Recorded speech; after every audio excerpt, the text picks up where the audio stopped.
Thank you for joining me today on The Simple Spoon. We are going to be making a delicious tomato basil soup that I think you're really going to enjoy. So let's get started. And so to start this process for our tomato basil soup, we're going to start by cutting up a few tomatoes, and you'll see here in just a moment I'm going to put those on the tray along with some onions and some garlic. And the great thing about this is you can use all varieties of tomatoes. As you see here, I've got so many growing in my garden this year, and this is a fantastic way to use up all these tomatoes.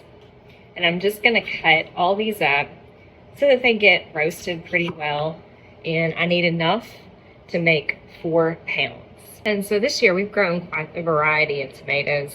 I just wanted to share with you a few of these types that I've planted. Usually we do ours from seed, and that's what I've done this year. Here you'll see a white tomato. For some of you this may look a little odd, but it is kind of a greenish kind of white, and it's supposed to be less acidic. This is my first year to have any of these actually come up, so I'm excited to try some of these. My favorite is the Cherokee Purple. We have a bunch of these outside, and as you can see, these are very large tomatoes. We have a Raspberry Lantana, and I think it's more of a Roma variety just from the shape, but these are really good and make excellent sauce. And then I have these little bitty tomatoes here that I love with a little bit of purple. And these are called black strawberry tomatoes. And they're just great for sauces and soups just like this. And again, I just utilize whatever I have coming up out of my garden.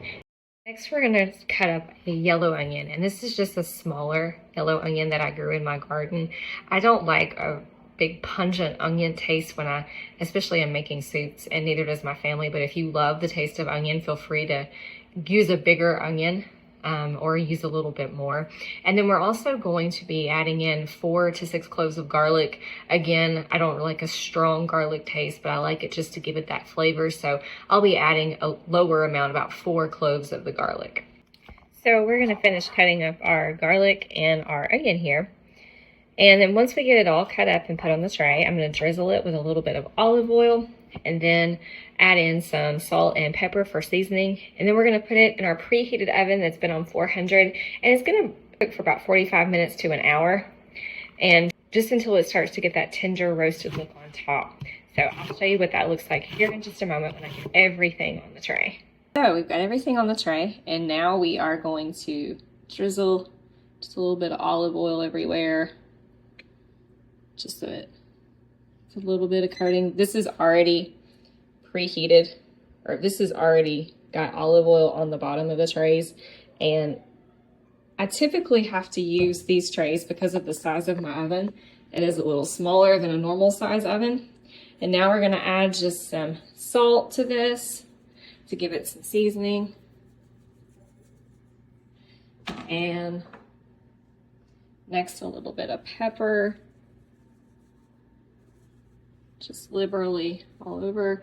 All right, and now I'm going to add both sheets into my oven for 45 minutes to an hour.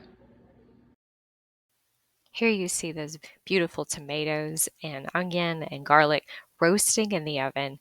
And once they're finished roasting, I go ahead and I put them in the blender with a little bit of fresh basil. I'll blend this up 2 to 3 times. I like my mixture to have a little bit of chunkiness to it. I do like my tomato soup a little more hearty. However, if you want to thin this out, you can by blending it a little bit more in the blender. And some people I know even like to strain it a little bit to get some of that chunkiness removed. But I hope you enjoy. Thank you so much for watching today, The Simple Spoon. If you like this content, please like and subscribe. Hope to see you again soon.